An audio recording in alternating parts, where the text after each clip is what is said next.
Hey, welcome to Dollar Views. I'm Brian Gillis. And I'm Stephen Montmanex. We're just a couple of Long Beach State film grads with a lifelong passion for cinema trying to put our money where our mouths are. And we decided to make our BAs mean something by giving our take on the latest film releases. Plus, any other media we've ingested over the past week. Whether that's the latest buzzworthy show, An album that's been on constant rotation, that indie darling no one can shut up about, a cute romantic comedy, or the latest Michael Bay masterpiece. we go over it all.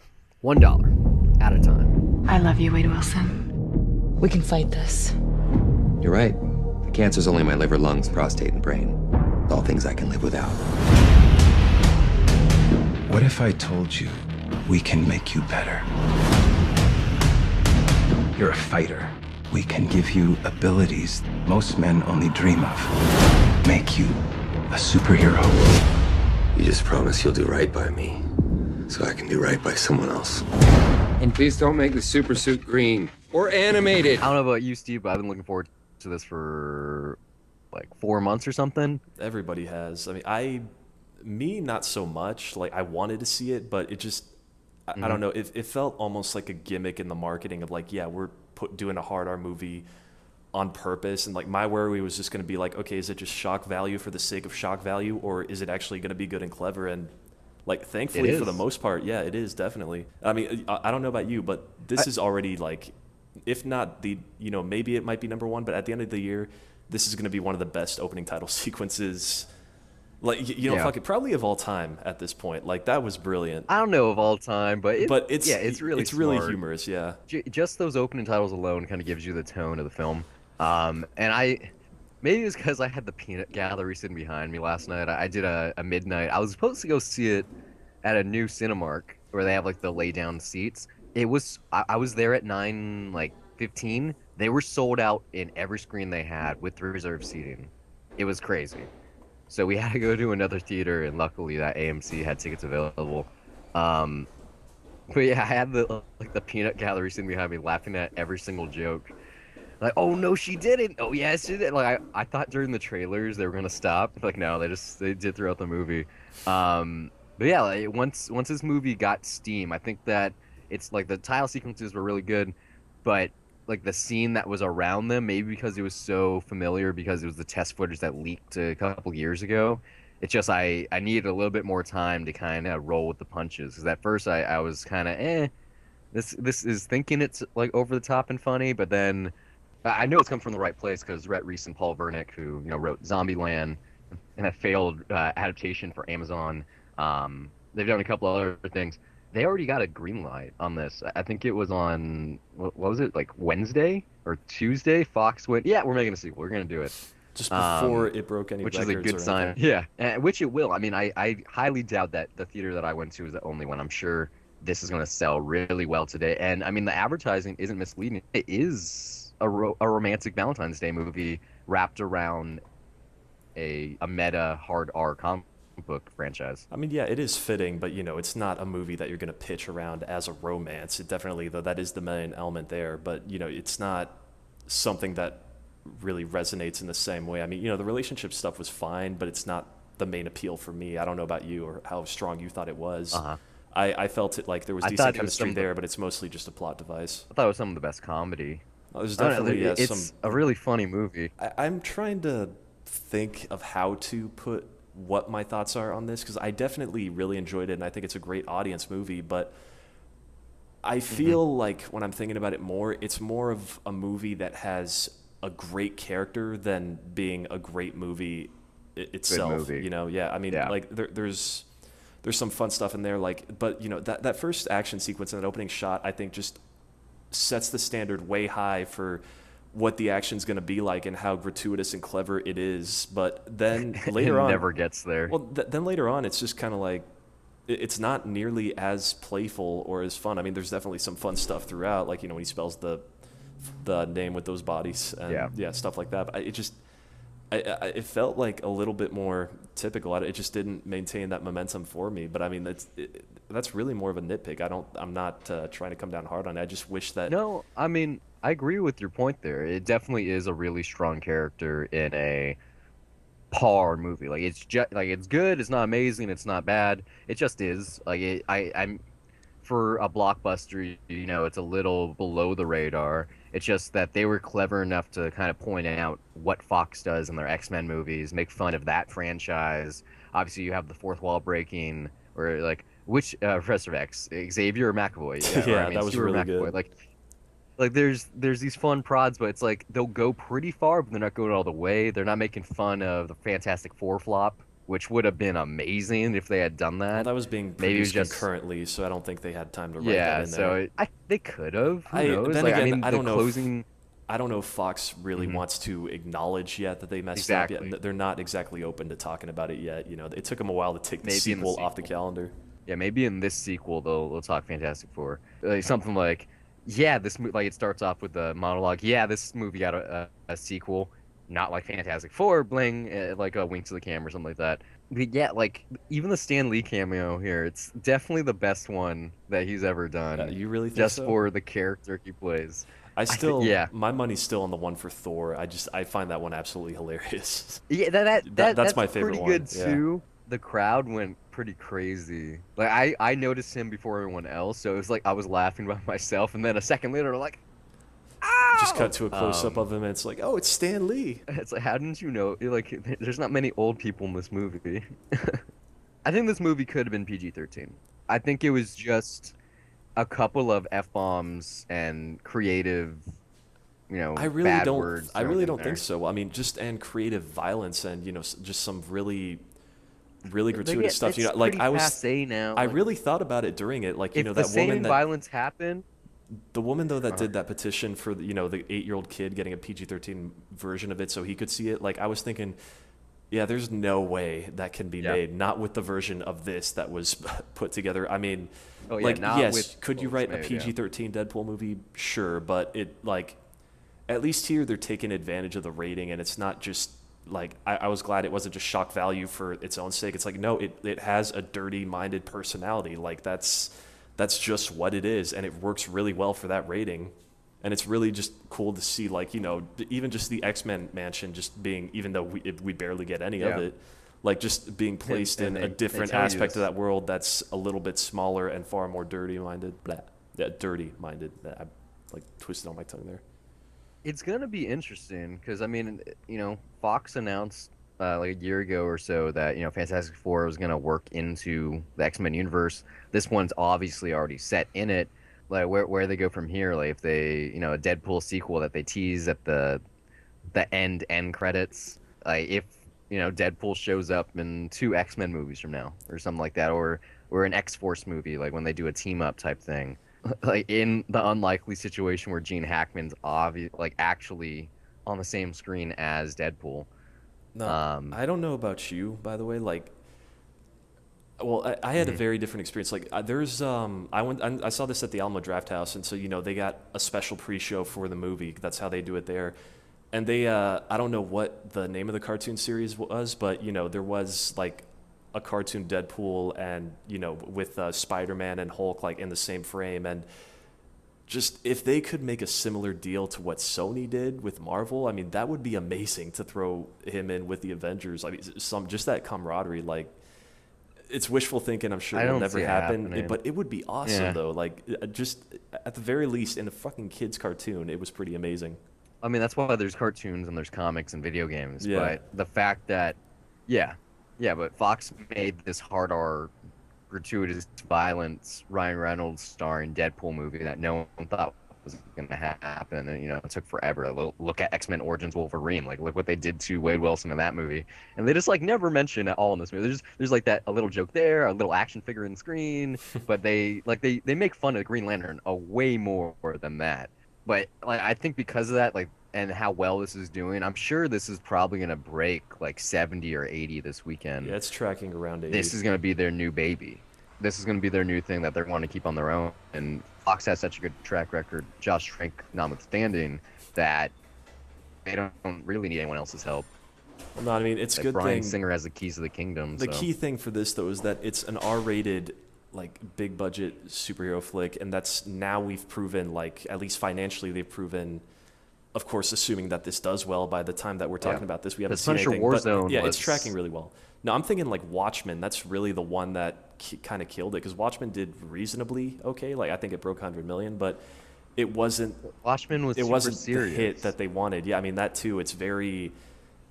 It's far more obscure and doesn't really have that much of a mainstream pull. But it was never going to be a hit. Although even though the marketing campaign for that was fucking amazing. This is what DC and Legendary had me thinking with Watchmen. They're like, this graphic novel is on the Time magazine's top 100 books of the 20th century. It has great name recognition. People have seen Alan Moore movies even if they don't know it.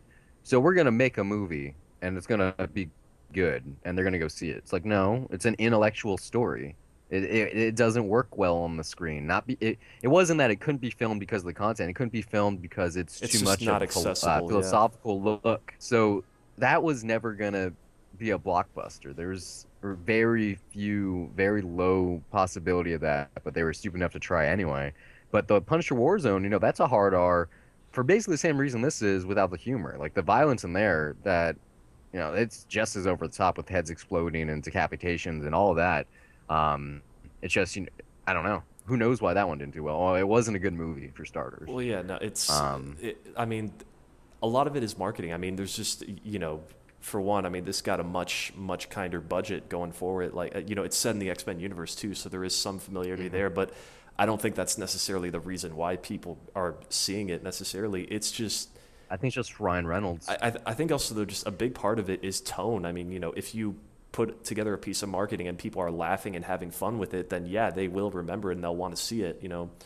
Punisher Warzone, that movie was goofy as hell, but it wasn't pitched that way. It appeared as like a much more serious, macho, like big dude just carving shit up, and that's it.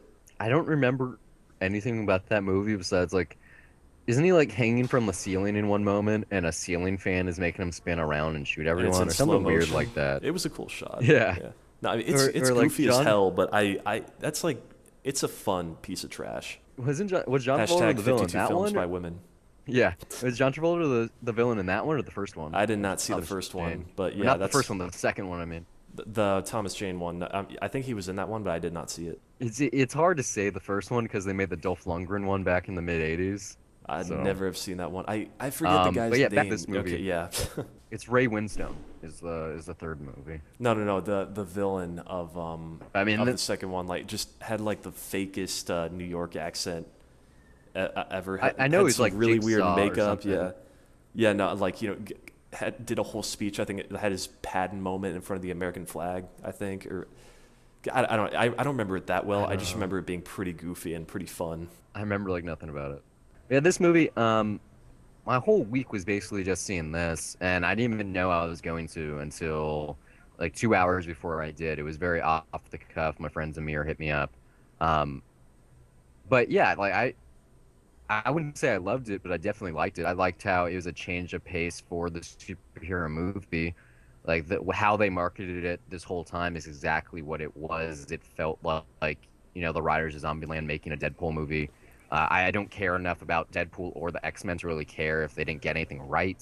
I don't think most of the people in the audience did either. Like I do know that the Negasonic Teenage Warhead or whatever has completely different powers in the comics because I did some research, but it didn't matter, and I don't think it will matter. Like it seems like such a small character anyway.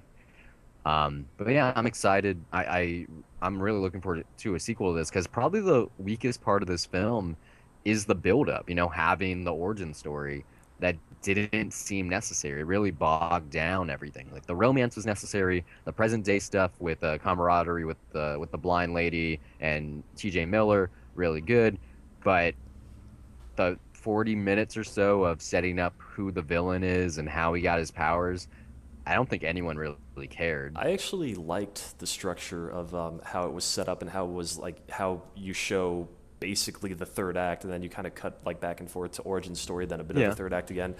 I think just the problem is that it has a good build up for like in Daredevil. Well, that's not Daredevil.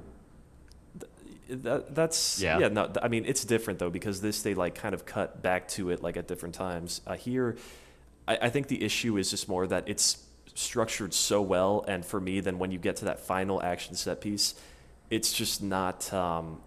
not nearly as fun on an action level. Like the action is not nearly as clever in places for me to laugh at, or has that many just those beats, that those punches in there, just the little things that feel like badass and humorous at the same time that there was in the first set piece. But I think that's really just my main issue with it. That's the thing that bogs it down, is that it starts out way stronger than it finishes, but it's still a great Friday night movie or Saturday night movie. You go out with friends, you have beer, like it is a good time, and it's definitely unique, and that stands out from everything else that we get out there, and that's a nice change of pace. Yeah, it'd be pretty impossible for you to go in knowing what you already know about this film to not enjoy yourself, even if you're let down a little bit, because like Steve said, the beginning is a lot stronger than the end and most of what surrounds it. And yeah, that's the thing. It's a strong movie. That's my only criticism, is that it's not perfect. So definitely, it's not like I'm shitting on it. It's hard to make the perfect superhero movie, but this is a right step in the right direction, because it kind of, it head on, it takes on these criticisms of people getting tired of the superhero film, that Spielberg and a lot of other people have said publicly, like. Yeah, but then you get something like this, and then Ant-Man, and you find like, okay, there's still refreshing ways to do it. Yeah, it's not about scale like this one. It is literally about the character. Pretty small movie. Besides that closing set piece, it's a pretty small movie. Small cast of characters. You only care about a couple of them. That's the way it's written. It's not, the whole of the X-Men is there and they fuck everything up. Like there's only 2 of them for a reason, and they make the joke about, oh, you can afford anyone else, but it helps the story that there's only 2 X-Men. Yeah, although I was not a big fan of the Colossus Russian accent, honestly. Yeah, I think I'm not familiar with how it is supposed to be in comics, but Colossus in X2, like that's just. Yeah, they reached out to that guy and he didn't want to do it again. No, but he didn't have an accent either, though, when he did it, did he? No, they changed this, I believe, in Days of Future Past. They made him Russian. Yeah. Which I know he's actually Russian in the comics, but yeah, it definitely feels like one of those forced bad Russian accents, even though I do know that I don't even know the actor that did the voiceover is Russian. Yeah, no, it really does feel like a stereotype rather than like a native. Yeah. But God, yeah, really? So Days of Future Past made him Russian. Wow, those timelines are confusing. Yeah, and it's like, I don't even know if Deadpool knows what timeline he takes place in. He's just as confused as we are. Yeah, I buy this for $1. I think it's just fun enough. I do like meta movies, Scream and stuff like Last Action Hero. These are films that I love. This isn't on that level. It's not Pleasantville. It's not that smart and ingenious with its meta nature. Like they're like breaking the fourth wall is fun, and they do it in inventive ways. But after a while, you're kind of getting used to it before it ends. But it's the best superhero movie that you never saw coming. This isn't Superman, this isn't Batman, this isn't the Avengers. Like, this is out of left field. It's definitely a passion project. Everyone involved wanted to do this thing. They got the money, and they made exactly what they set out for, and it just so happened to be good. I mean, I'm sure Tim Miller, the director, who had no experience going into this besides making commercials, is going to be a big name. I mean, I really do wish we're better. I think the big thing for me is, especially thinking about Ant-Man, like, that having nothing to do with a PG-13 or an R rating, that movie is also really funny, but it also has a plot that I'm interested in, that I want to see how that develops, whereas this one, it doesn't really have... If it had other characters that I cared about, like, more so, or a villain that I found more interesting, then, yeah, maybe. It's really just seeing how one character acts, and, I mean, that's fine, but I wish it could have done more. I really do. Like, I don't know how much replay value there is in this for me, honestly. They wanted to just set up the character really well and try to give you his motivations and make a romance. And I did enjoy as I said earlier, I enjoyed the romantic stuff. I know you It's would. just that's the only gravitas you got. Like, there isn't anything else. You don't have any more insight to why Deadpool is doing what he's doing. Like, he wants revenge because he looks ugly and he can't be with the love of his life anymore, which is kind of cliched, but like I said, it works well for Valentine's Day, and they marketed it as a certain way. Like, they made the Valentine's Day billboards that have no inclination that this is even a superhero movie. So the marketing team, at the least, they did their job right. Like, because of me knowing that, I got what I want. Like, I wasn't looking for anything amazing.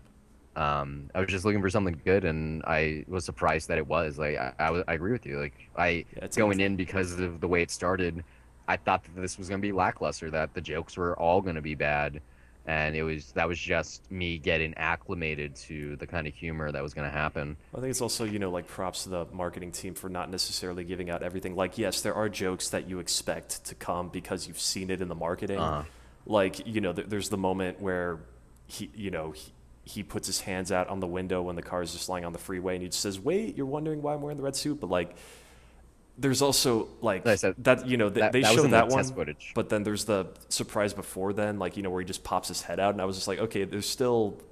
It's nice that they didn't give like everything away 100%. Like I may know this moment's coming, but I don't know when it's going to happen exactly. So I mean that's a It's sign. a fun movie.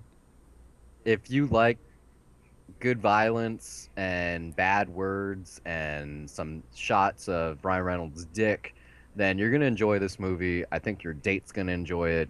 If you like Marvel movies or X-Men in general, you're gonna like it even more.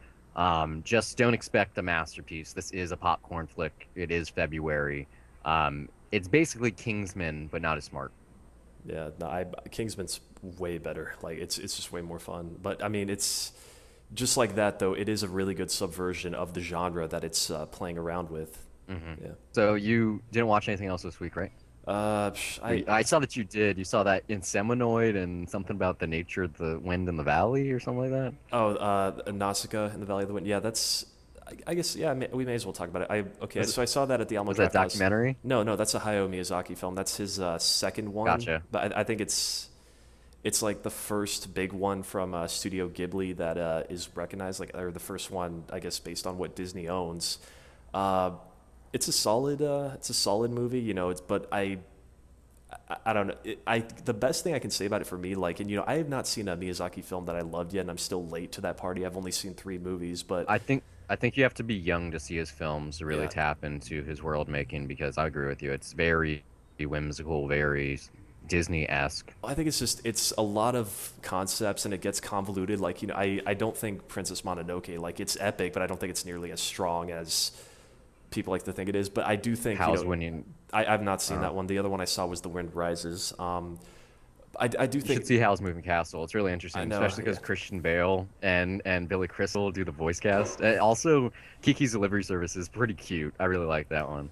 Yeah, no, there's also My Neighbor Totoro. I know, Spirited Away. There's a bunch of stuff I still need to see. Dead to Cinema in the future. I don't know. Who knows? But Yeah, we it's probably a do one. solid movie. It's beautifully animated. Just I don't think the characters are necessarily strong. I mean, it's weird to me that Nausicaa herself, she's a very strong female character and a good leader, role model to look up to. But then she'll be crying just at the drop of a hat because the situation becomes homeless or hopeless, not homeless. I'm looking across the street from now. I see a homeless guy. Homeless people. Yeah, not hopeless, and it's such a weird shift of just having this seemingly badass princess just all of a sudden just become very whiny crying. and I don't know. It just doesn't work. Yeah, Kinda how the world is. Inseminoid is a crappy piece of horror sci-fi that I saw that is a lot of people say is an Alien ripoff, but before the screening they said that it was actually shot at the same time. Though what it really is that's someone trying to make a David Cronenberg film as if it was Rosemary's Baby, except with some alien life form, and that's kind of Semen. a fair case. But there's actually good production values here, especially given the budget was like about 20,000 or something. yeah, about a tenth of what Alien was, probably less than that. I mean, there's really some good designs, and the title sequence is good, and some pretty not.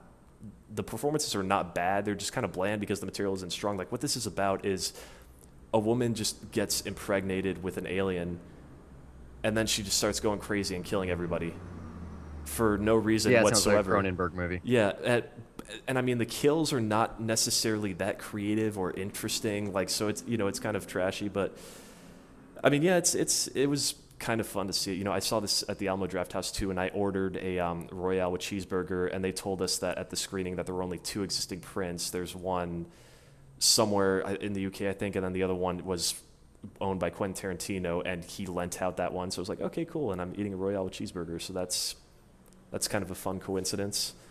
That's cute. Yeah, and then what else? Yeah, I guess we can talk about this. I saw 50 Shades of Grey with live commentary. It doesn't. No, it doesn't count, man. No, I You were intentionally making a ruse of the material on screen, I so you know. can't even give a true critique because people around you and not just you are laughing at moments that are supposed to be serious. But you do see how So, ridiculous though it is. I mean, I don't. It but was you just also funny. got people pointing out how ridiculous Yeah, it I know. is, so Like you're noticing more than you normally would. I had 6 beers during this movie too. Like I don't really remember You that many definitely had a interactions. good critique Like here, yeah, yeah. it's not something that I can like pick apart scene by scene and tell you like what's going wrong. But I mean, yeah, no, I mean these guys, Master Pancake, they were funny, man. So if you are in Austin, you get your chance to check them out. Then yeah, no, seriously, I mean I will never look at the Universal logo the same way again now. Which, by the way, did you know that the Universal spelled backwards is lost revenue? It's true. Really? It's true. Lost I'll have revenue. to spell that out. Yeah. Well, that's not true of last year. No, definitely not. Yeah. No, I mean, but there So, were some really good jokes in there. yeah. Like every time, like they cut to a shot where like she asked Christian Grey a question or like Sasha some pulls serious. out her Yeah, flip like he phone. basically just gives this stare, and they just say like "fuck you" over it, just like so. That made that pretty funny. I mean, yeah, I Best can't. part of that movie is here's a new car, here's a new laptop. You're gonna keep your shitty ass flip phone. Why was? Yeah, no. That I mean, that joke was definitely brought up, but yeah, no, there was definitely some funny stuff, but yeah, I can't critique it. I finally found an excuse to see the movie that I had no desire of seeing whatsoever, and I guess I can check that off a list. But I mean, they even took out like 20 minutes of the movie because they do sketches in the middle of it up on stage, and when they started up, they were like, okay, I think it's like 20 minutes before it ends. I don't know, maybe they fucked a lot or something, but they were like, yeah, we cut out 20 minutes. We promise you're not missing anything, and I really didn't feel it, but still. Even No, it's without those probably 20 the real minutes, looking at the stuff. movie, it's like, man, this thing looks really fucking boring. Like just It's pretty boring. yeah. So and I mean, I saw the 20-minute longer extended cut with like extra sex scenes, and it was still fun. no, I mean So it's funny. Like yeah, the ending to this really makes no sense. Like I love how they set it up too as a joke. Like oh yeah, by the way, this is. One thing that they do at these screenings is that they have drinking games throughout. So we had to take a drink every time that a character quivers their lip, particularly Dakota Johnson, which is a lot. And then the other time is that every time an elevator door opens or closes, you got to take a drink, and that happens a lot. you know, A lot. that contract scene is really good though. At least I thought so. Like when she's negotiating the rules of their sex games, like I thought that was by far the best thing of the whole film. I think that's It where was some of the best jokes at the screening I was at came about. Yeah, I well, mean, it's a very serious moment. Like the mood it changes in the film. It's not as whimsical as it kind of is usually. But I don't know. You should read my letterbox review. I'd like ripping a new asshole. Uh, so yeah, I didn't watch anything this week. Literally, I did not watch one movie besides Deadpool. I was totally engrossed in The Flash. I am all caught up. I've seen all 36 episodes now. A week ago, I had only seen 4.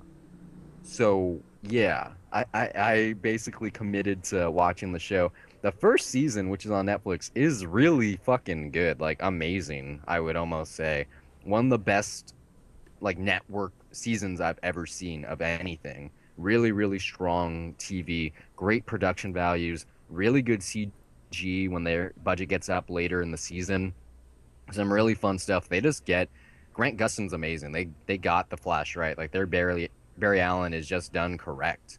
I out of all the CW or DC television I've seen, it feels the most realistic and true to the source material. You can't not root for him. Like you just like him. His screen presence is amazing. The cast of characters around him, you care about all of them. It hits all the emotional beats it's looking for. It's just really great chemistry, really fun show. And the second season isn't. I think it's hard to top where the first season ends. That finale is really, really good. And the second season definitely stumbles for a little bit before it finds its ground. But I'm enjoying the second season just as much. Like it has fun multiverse Earth 2 stuff going on. So there's like parallel dimensions and all kinds of stuff.